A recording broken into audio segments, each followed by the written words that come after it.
Hello Clanstarz, it's Laura here, and tonight I'm going to do a special video on the Clan Wars attacks.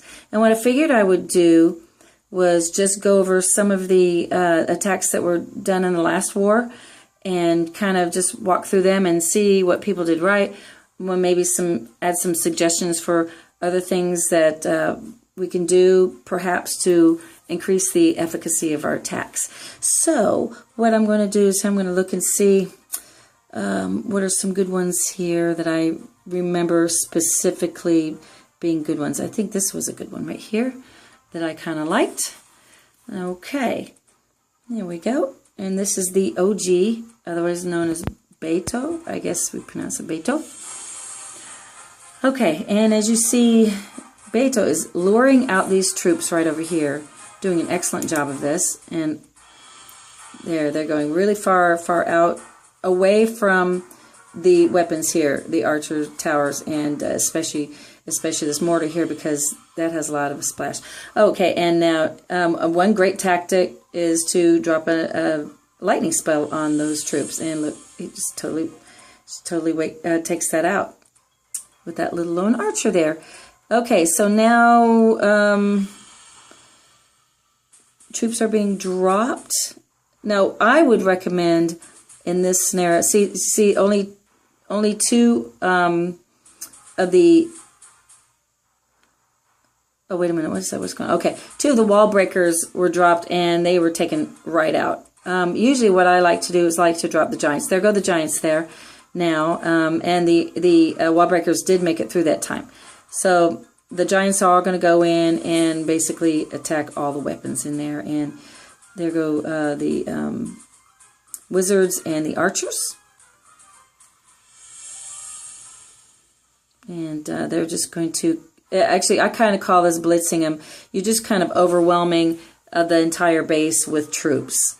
I like to do that if I can, because they can only shoot one target at a time. Well, these archer towers can only shoot one target at a time. The wizard towers are more of a splash effect. Sometimes if they're clumped together, they can get a couple of them, but the mortars can definitely get an entire group of troops. So anyway, this looks like it's going to, I know this is an easy 3-star here.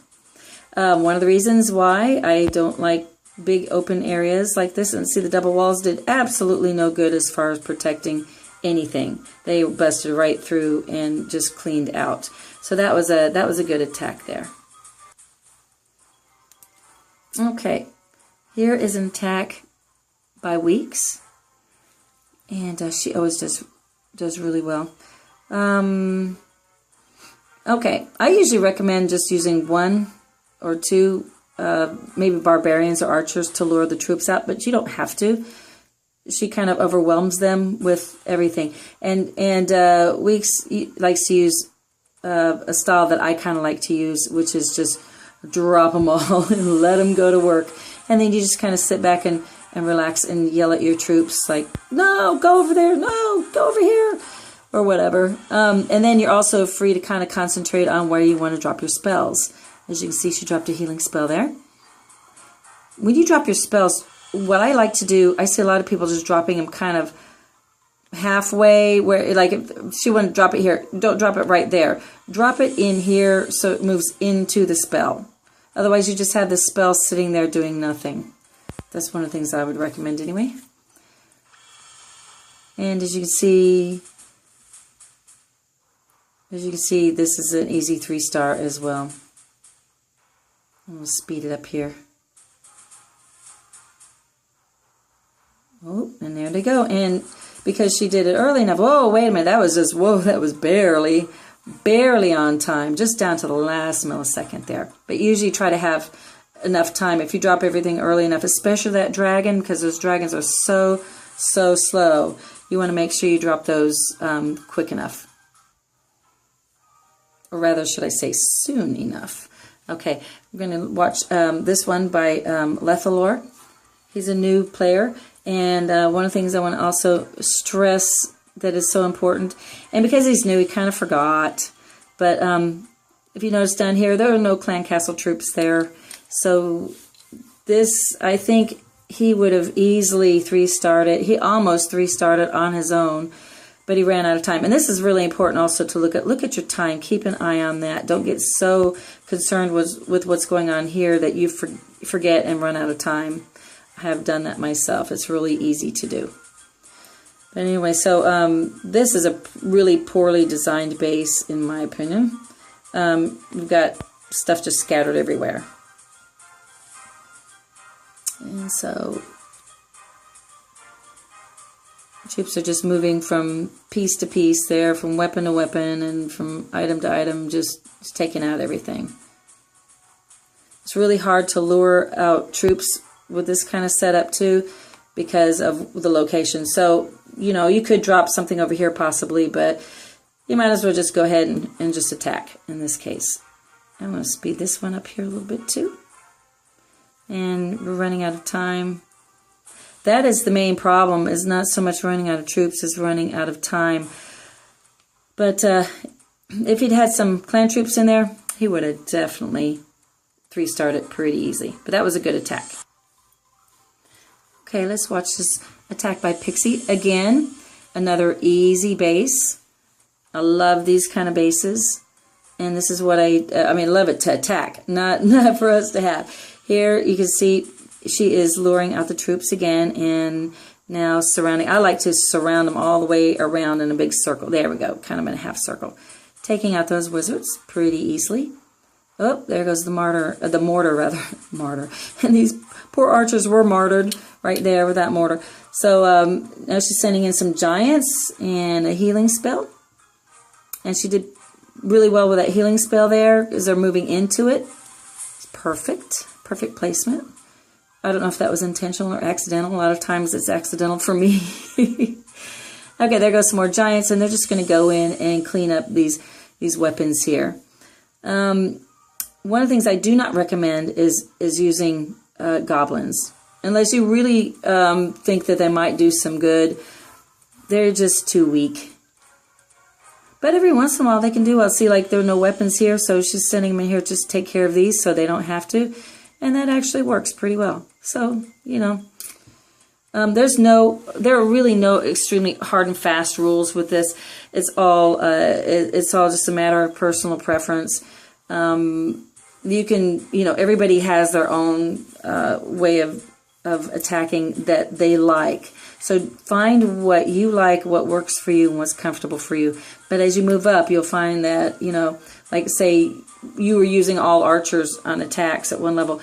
As you move up in level, it may not become effective anymore. So you may have to change your strategy as you gain experience and as you level up. Let's watch these guys go in fast motion. I need some very fast carnival music here. Maybe that's something I could do. Okay, and looks like she's going to finish them off, but runs out of time. Oh, okay, well, that's still a very good attack. Okay, here's another one. Another relatively new player. Oops. I did not read. What happened here? That was strange. Okay.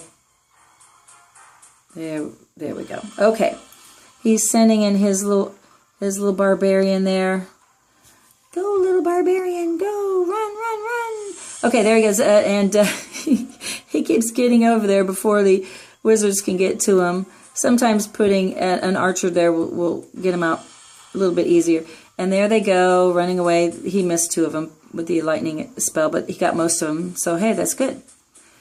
Now he's going to send in his archers. The archers, unfortunately, are rather weak when it comes to hit points. Barbarians are also very good. I would have probably, he's got 51 barbarians here. I probably would have dropped some of those as well. But it worked out fine. So, you know, like I said, sometimes these things work, sometimes they don't. Sometimes it's just luck, it seems like. But anyway, these guys don't take very many hit points. It's only about 44 or so hit points per archer. I think at this level, there's a level 3. The barbarians are about 90, 92, somewhere around there. And here they come. Here come the barbarians. And they're going to go in and just smash it to bits. And it sends them all in. And, you know, the advantage here is, and to get the advantage is numbers. You know, how am I trying to say this? You want to send in a large number of troops because that really will overwhelm the defense. And look at that. It's just almost overkill there. That was a good raid. 3 stars there for Ash. Okay, this is the best one of the whole war. My favorite one.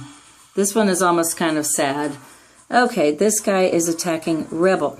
And notice here how he drops 1 troop at a time. He drops a lightning spell on that dragon, which, as you can see, does pretty much no good at all. Absolutely no good. Now he's sending in a couple few here, there, and as you see, this dragon is just cooking those archers. One at a time, one at a time. That is probably his first mistake. He's got all this other stuff over there. He's just, I don't know.